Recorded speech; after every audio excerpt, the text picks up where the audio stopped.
guys, welcome back. And if you're new here, welcome to my channel. My name is Rebecca, and today I'm showing you me making my potholder slash trivet for the Crystal Heart swap. Is that what? I don't even know if that's what she's calling it, but Crystal Heart, who I mention all the time on my channel, Crystal Heart channel, I'll post a link to her channel down below. She has a Facebook group called Crystal Heart Create and Share, and you have to join the Facebook group in order to be a part of it. But she does a monthly swap, and this month, or the month of October, was potholder slash trivet. And so this is going to be the process of me making my trivet for who I have.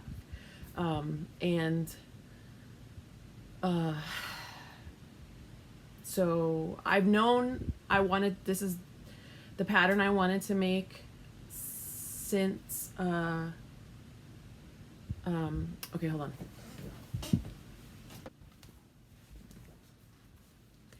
So as soon as Crystal decided that we were going to do potholder slash trivet, I already knew what I wanted to make, and it's this right here, because I bought this a while back. This is put out by OESD, but it's Scissortail Stitches Pie Please Hot Pads. It's a machine embroidery pattern, and so I knew this was what I wanted to do. I've had this for a minute, and I just need an excuse to make it, really.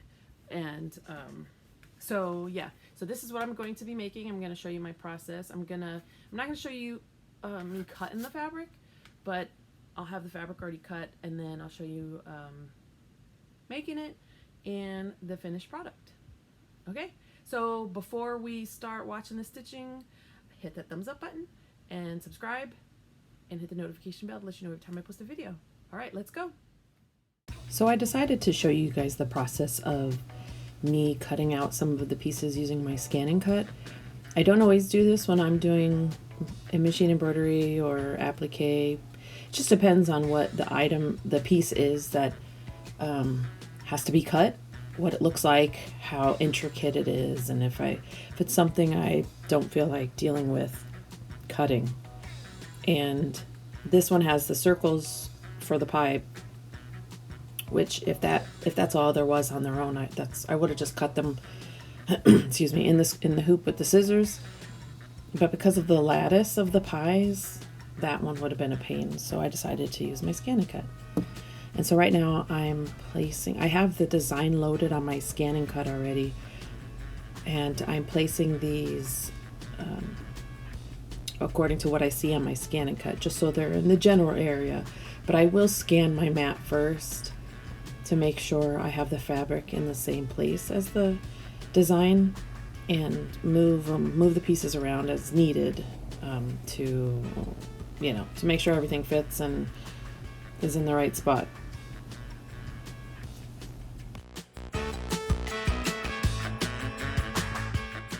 Now I'm loading the mat to the scan and cut to scan the fabric and make sure it's in the right spot for the designs. And you'll see here in a minute that the overlapping fabric piece is not a good idea, because the pieces that are overlapped, that are on top, they're not actually sticking to the bottom piece. You see how I put my finger there, and look, it gets caught on the wheel. Ugh, that was a pain. I had to actually unplug the machine and pull it out manually to get it to come out. Anyway, so I decided to cut that one off because it just was not staying down, and I just kept having an issue. I used my brayer a little bit. I was kind of living on the edge with this mat because I don't know if you can tell, but there's lines on there from what I previously cut. I had to cut a ton of 2.5-inch squares, and I left that little fabric mess on there. It needs to get cleaned off so it gets its regular stick back, but I was just being lazy and living on the edge. And that's what happens. That's what you risk when you live on the edge, if your mat's not completely sticky for what you need to do. But anyway, I get it all situated, I check it out, see where everything is, and then I cut the little corners of the parts where they overlap so that they don't overlap and accidentally get caught when it's cutting. And not just get caught, but just so that all surfaces are stuck down, because when it's cutting, if your mat is not completely sticky, that's the chance where you might get something pulled up. So I scan it one last time just to make sure I didn't cut too much and that everything is still within the field. And now I'm cutting. So it doesn't take too long. I'm just using my thin fabric blade here. And just kind of, like I said, I'm living on the edge, so I'm just poking my fingers there in spots where I see fabric maybe kind of lifting up. But this is the standard tack mat. I use the standard tack mat a lot of times with my fabric. Not a fan of the fabric mat because it is too sticky, especially if I'm not using any backing on the fabric. So usually when I use my scan and cut, I have either fusible woven on the back or something like a hot fix adhesive or heat and bond light, and that helps. But if I need to do it without any fabric, anything on the back, then the fabric mat is so sticky that it starts fraying all my pieces, and my pieces end up, you know, not being exact because it's just horrible. It's awful. They don't come out nice and clean. So I don't use my fabric mat that often. And here I'm just showing you real quick what it looks like when they come out. It's kind of neat to see it all cut and how precise it is. So you see the lattice. That's a pain to cut like that when you're doing applique in the hoop with machine embroidery and trying to cut all that out.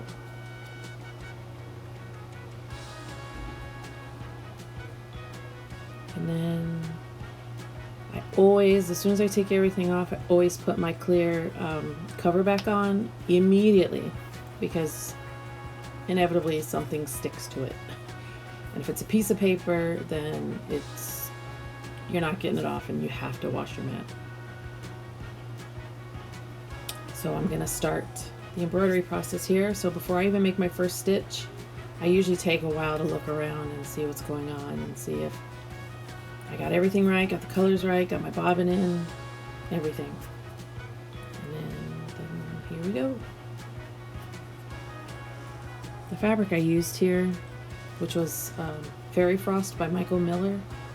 Beautiful fabric, so soft.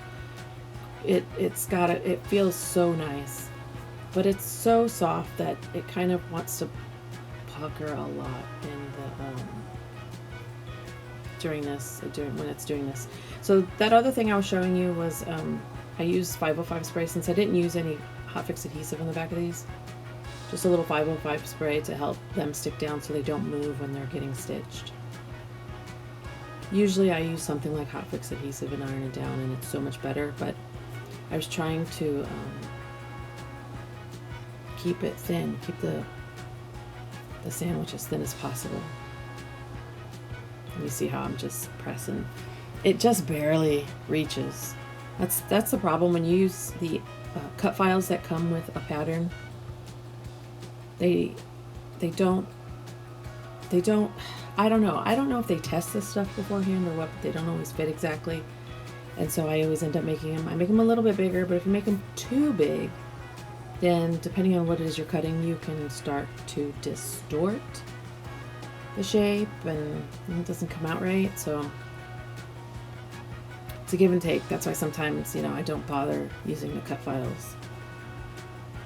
And here, I think I know what happened here.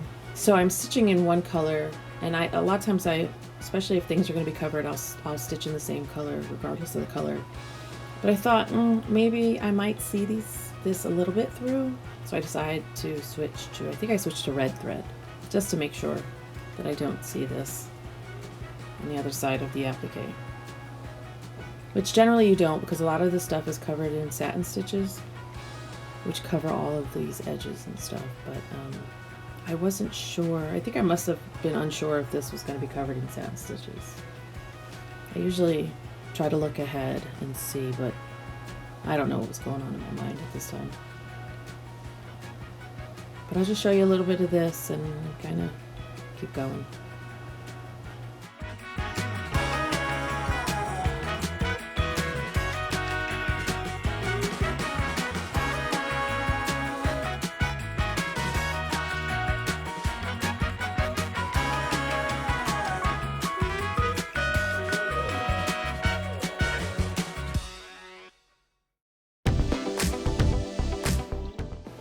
Here I'm just putting the lattice on, and I spray it with the 505 again like I did before with the circles, just to make sure it sticks.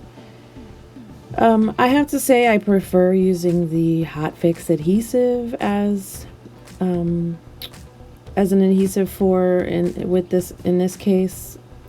It just works so much better. It sticks so much better. And I don't worry about any of the little edges poking up or not sticking down and getting caught. But this is what I had because I forgot to use the other stuff, and I wanted to keep the layer thin.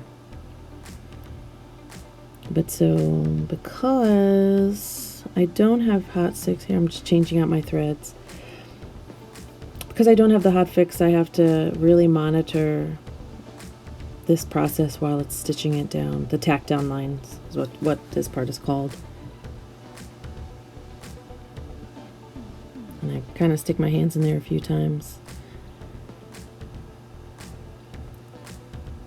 Don't try this at home. They tell you not to put your fingers in there. I'm sure you all know.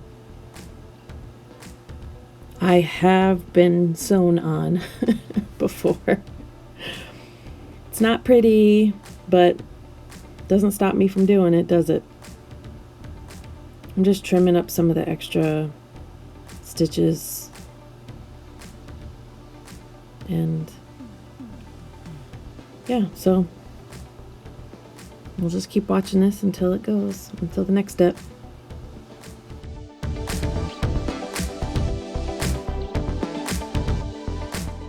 So this next step is I do have to change the thread colors, I think maybe 3 times, which is not bad, but it's the most lengthy part of the process in this particular design. The outside, the crust, and the finishing stitches on the lattice. It's very, very slow, very time consuming, uses up a lot of thread. Like, I was amazed how much thread it used. I was not expecting that. But I have lots of thread, so, you know, I wasn't worried, but I was amazed. At some point, I think I slow the video down to show you real time how long some of those stitches take. And it takes a long time. And if you get to the point where you don't really have to watch it, it's good, but most times you do have to watch it. You gotta at least be nearby, because if something gets caught or stuck, that's the worst, because if the machine doesn't detect that something was caught, it'll just keep going. At some point it'll stop, but it can do some serious damage if you don't catch it in time. But yeah, so these are all the decorative stitches on the lattice. And then now it's going to do the outside crust, which is it just lays down a line first, and then the rest is all satin stitches. I believe it does 3 rows of crust, all I think either 3 different colors, or yeah, I think they're 3 different colors. Let's see, I just kind of skip ahead so you can see a little bit.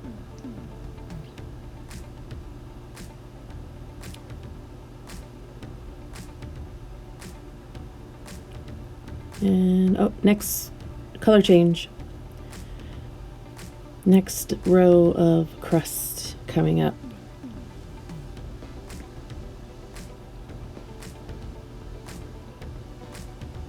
And there we go.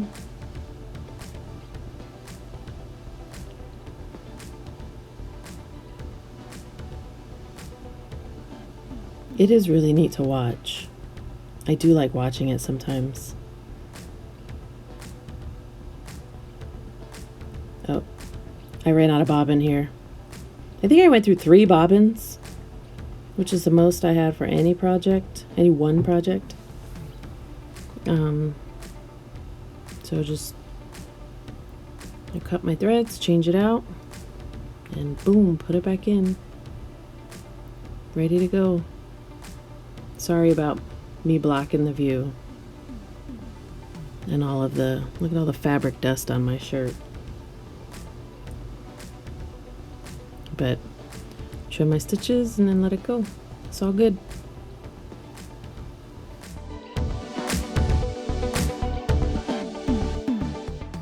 Okay, now it's getting ready to do the second row on the second pie. Now look what happens.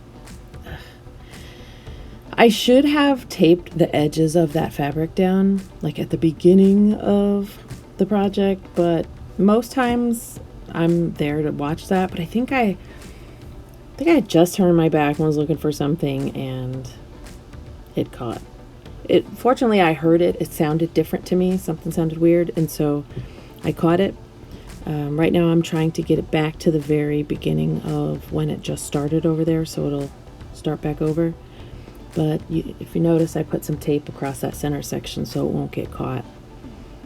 And then I decide to put some tape around the other edges because I have had fabric and stabilizer blow over into the field and get caught, and it's such a pain. I don't always like taping everything down either, because the tape can get, depending on where you're taping, sometimes it pulls the fabric, and I don't like it all the time, but yeah. My thread broke here, which it happens. And so there we go. I pull it out so you can see. Oh, I know what it was. It wasn't just a regular thread break. So this particular spool, it was new. I opened it new for this project, and it was weird. Something was weird about the winding of it. It was tangled or something. And I did not want to cut like a large chunk to get it off. So I knew at some point it was going to be a problem, because it was kind of the way it was just one small little thing that was mixed up. And so I used the part, and that's what happened. I used it until it got to the part where it was messed up, and then it pulled and broke.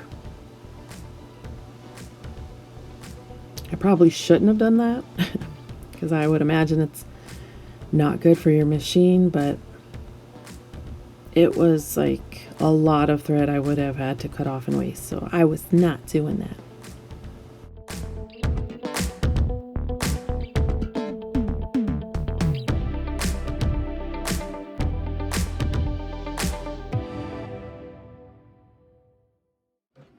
So this part here is real time. I didn't speed it up. I left it on regular speed, so you can just see how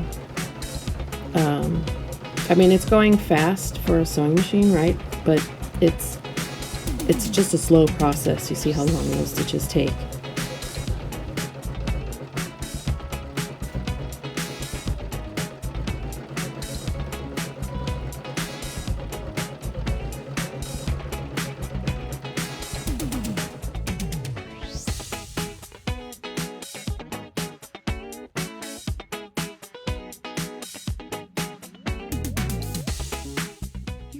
But here I'm trying to pick out my third color, the one that's going to be on the for this one I think it's does the outer edge, the inner edge, and I believe this also is the satin stitch for the lattice, and all on the outside of the lattice.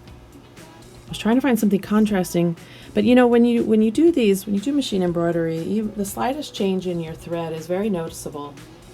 It doesn't seem like it when you're comparing them, but it is. And so you saw I had pulled out that really dark brown because, you know, to my eye, just looking at it, it seemed like I needed a bigger contrast, but that brown would have been a burnt pie. It would have been a burnt pie crust. So I couldn't go with it, so I went with a different color, and it turned out really good. It was a good enough. It was enough of a contrast. So I was happy I went with the one that I went with. And now it's just stitching out that outer crust. That's the very outer crust, and then I think it'll also do the inner one.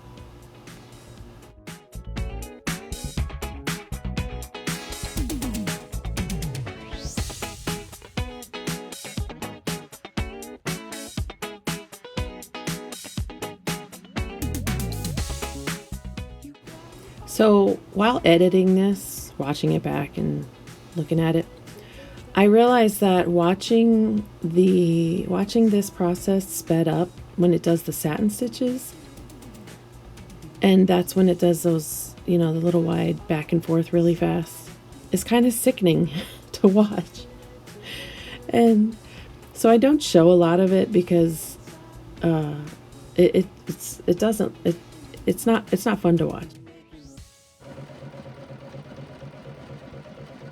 Okay, so here's the finished product. Now, you saw me making, I always make 2 at a time, especially if I'm giving something to somebody, just in case something goes wrong with one. So I made 2 of the blueberry pie and 2 of the cherry pie. I gave 1 of each to the person who I have. I guess I can say, since I'm not posting this until they're sent out, I had Kayleen. And she, you know, so anyway, I had Kayleen, and I sent her 1 of each. So, yeah. So this is, and I actually did them slightly different. I did the cherry pies first, and they have an opening in the back here. So you could use them as a trivet, or you could use them as a pot holder. And this one I had an extra layer of batting in, and I don't like how that came out as much because it doesn't sit as flat, but there's more cushion here and it's softer, and you know, because I followed the directions of a layer of Insulbright sandwich between cotton, you know, so it's Insulbright, cotton batting, and then whatever, you know, fabrics and stuff you're doing. And it's a bit tight on the pattern, so it doesn't lay as flat on your counter, but it's great for grabbing because there's a lot extra cushion. This one here, it's still good for grabbing, you know, because you still have the Insulbright and 1 layer of cotton batting, but because there's only 1 layer, it actually lays flatter, and so it looks nicer on the counter. So, you know, she can decide how she wants that, and I let her know the difference. But here's the finished product. I really enjoyed making these, and I don't know if I'm gonna make any more though, because they take a long time to make. I was really surprised, and I think it's because of all of there's so much stitching on there, but they're so cute. I do have some fabric to make pumpkin pies as well, so I'll probably do a pumpkin pie at least. But here they are. Ooh. I hope you like them, Kayleen. All right, so that's my video for my machine embroidered pot holder / trivet by where did I set it? Oh, here it is. Here's the pattern. You can get that from OESD. I believe it's a you can download it now. It's an instant download, or you go to a quilt shop. You can get it from a quilt shop. OESD is doing it new now. Like this was this a disc? No, this must not have been a disc because there's not a disc in there. I bet it was a USB. I think if you buy it, because a lot of people don't have CDs now, CD readers in their computers or whatever. Anyway, I will put a link down below. The link I put is going to be an affiliate link through my local quilt shop who I bought this from. Most quilt shops have an affiliate link to companies like Kimberbell or OESD or whatever. And so if you have a favorite quilt shop, go to your favorite quilt shop's website and get their affiliate link to before you make purchases at places like OESD or even DIME, which stands for Designs in Machine Embroidery, or Kimberbell. But I will put the link to my shop down below. It's an affiliate link to this pattern. And so just so you know, my local quilt shop will get a little bit of extra if you decide to buy something, anything off of OESD website. But you know, if you have another quilt shop who's got one, go through them by all means. So yeah, so that's the design I used, and I hope you enjoyed the video. Thumbs up, subscribe, and hit the notification bell every time to let you know every time I post a video. All right, take care. Bye-bye.